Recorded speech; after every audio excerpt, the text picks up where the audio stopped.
भोलेनाथ और मां पार्वती हिमालय से निकल करके कैलाश की ओर प्रस्थान करने लगे। उस समय मां पार्वती की जो माता है, क्या नाम है उनका, मैना देवी। उन मैना देवी ने मां पार्वती को एक ब्राह्मण की पत्नी के द्वारा पातिव्रत धर्म का उपदेश करवाया। किनको उपदेश करवाया? मां पार्वती को। किनके द्वारा? एक ब्राह्मण की पत्नी के द्वारा। ब्राह्मण की पत्नी ने मां पार्वती को पातिव्रत धर्म का उपदेश दिया। पातिव्रत, जिसे हम सरल भाव में कहते हैं पतिव्रता, कहते हैं या नहीं? इसी पतिव्रता गुण का, इसी पतिव्रता लक्षण का एक विलक्षण प्रवचन किसने सुनाया? एक पंडित जी की पत्नी ने। किनको सुनाया? मां पार्वती को। ब्राह्मण पत्नी मां पार्वती को उपदेश दे रही है। किस चीज के? पतिव्रता नारी के धर्म के लक्षण के विषय में।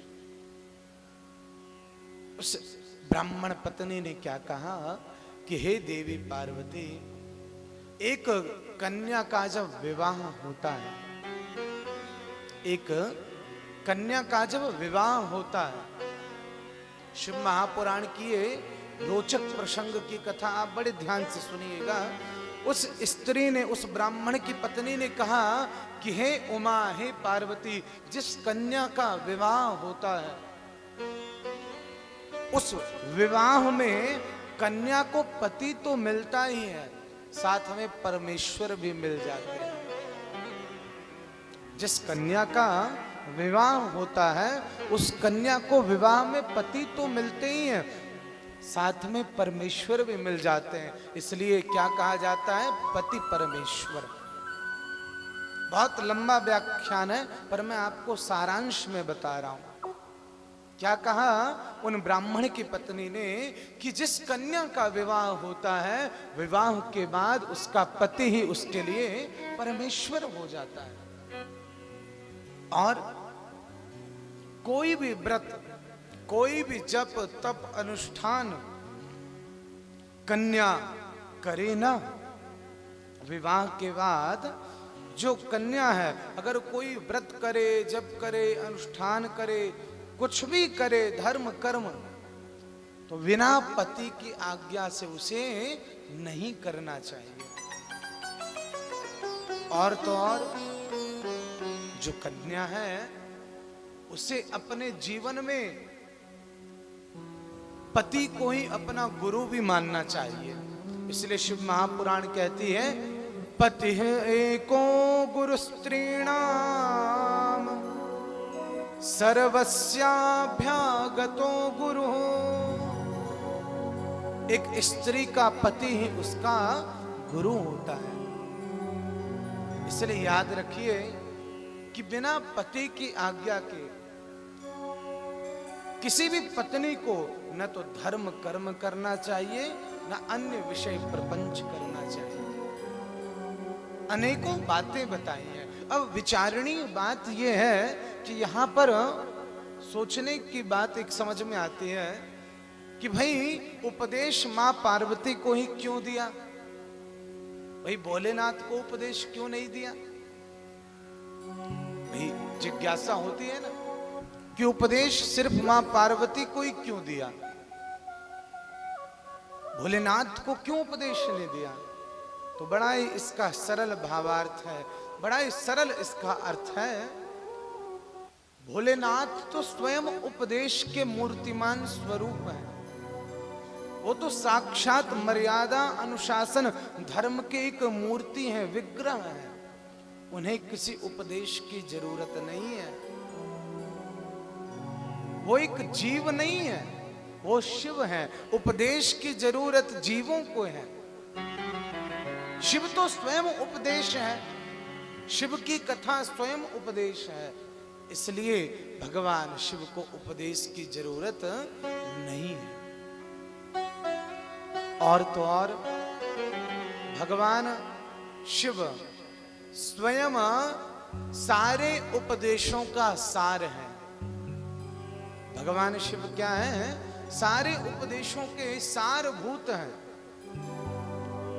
जो स्वयं उपदेश का मूर्तिमान स्वरूप है। उसे किसी उपदेश की जरूरत नहीं है। इसलिए उस ब्राह्मण की पत्नी ने सिर्फ मां पार्वती को ही उपदेश दिया और अनेकों अनेकों प्रकार से बताया, समझाया कि किस तरह एक स्त्री के लिए उसका पति ही उसके लिए सब कुछ होता है। इसलिए शिव महापुराण में लिखा, पति एको गुरु स्त्रीणाम। पत्नी का एक गुरु कौन है? पति। इसलिए सबसे पहले किसकी आज्ञा लेनी चाहिए प्रत्येक कर्म में? अपने पति की आज्ञा। बहुत सरल भावार्थ। अंत में उस ब्राह्मण पत्नी ने अनेक उदाहरण दिए, अनुसुईया, अरुंधति, अनेकों ऐसे ऐसे चरित्र भी बताए जिन स्त्रियों ने अपने पति परमेश्वरता, पातिव्रत धर्म के कारण पति को परमेश्वर मान करके जीवन में मात्र पति की ही आज्ञा का परिपालन करके अपने आप को साक्षात भगवती के स्वरूप बना लिया। मां अनुसुईया भगवती बनी या नहीं? साक्षात मां भगवती दुर्गा के रूप हो गई मां अनुसुईया। आज भी नर्मदा किनारे मां अनुसुईया के कई मंदिर हैं। कहने का अर्थ है, जो स्त्री अपने पति के अनुकूल चलती है उसका वही सबसे बड़ा पुण्य हो जाता है। उसे अलग से कुछ करने की जरूरत ही नहीं पड़ती, क्योंकि एक पत्नी के लिए सबसे पहला नियम क्या है? पति की आज्ञा का परिपालन करना। एक और विचारणीय बात, क्या ये सारे उपदेश सिर्फ पत्नियों के लिए? भाई मान लो उन पंडित जी की, ब्राह्मण की पत्नी ने ये उपदेश मां पार्वती को दिए, भोलेनाथ को नहीं दिए। क्यों? क्योंकि भोलेनाथ को इन उपदेशों की जरूरत नहीं है। पर वर्तमान में कलयुग में पत्नी के साथ साथ पति देवों को भी जरूरत है ऐसे उपदेश की, क्योंकि जितनी आवश्यकता ऐसे उपदेशों की पत्नी को होती है उतनी ही आवश्यकता पतिदेव को भी होती है, क्योंकि ताली एक हाथ से नहीं बजती है। ताली एक हाथ से नहीं बजती। दोनों युगल रूप से जब एक साथ धर्म का परिपालन करते हैं तब जाकर के उनका जीवन सफल होता है। इसलिए बड़ी सरल शब्दों में आप ये जाने कि कलयुग में जो वर्तमान समय चल रहा है, जिस तरह एक पत्नी के लिए पतिव्रत होना, पातिव्रत होना बहुत जरूरी है, पतिव्रता होना बहुत जरूरी है, उसी तरह एक पुरुष को भी पत्नीव्रता होना भी जरूरी है। उसी तरह एक पुरुष को पत्नीव्रत होना जरूरी है, कि हम शिव नहीं है, हम जीव हैं। भाई शिव लीला में तो मां सिर्फ पार्वती को ही उपदेश मिला है, लेकिन वर्तमान में हम जैसे जीवों को, चाहे वो पत्नी हो चाहे पति हो, सबको यह समझना चाहिए कि हमेशा एक दूसरे के मन के अनुसार एक दूसरे के जीवन को सफल बनाना है। बहुत विस्तृत विषय है। इस तरह मां मैना देवी ने एक ब्राह्मण की पत्नी के द्वारा पार्वती मैया को उपदेश दिलाया। अब भोलेनाथ की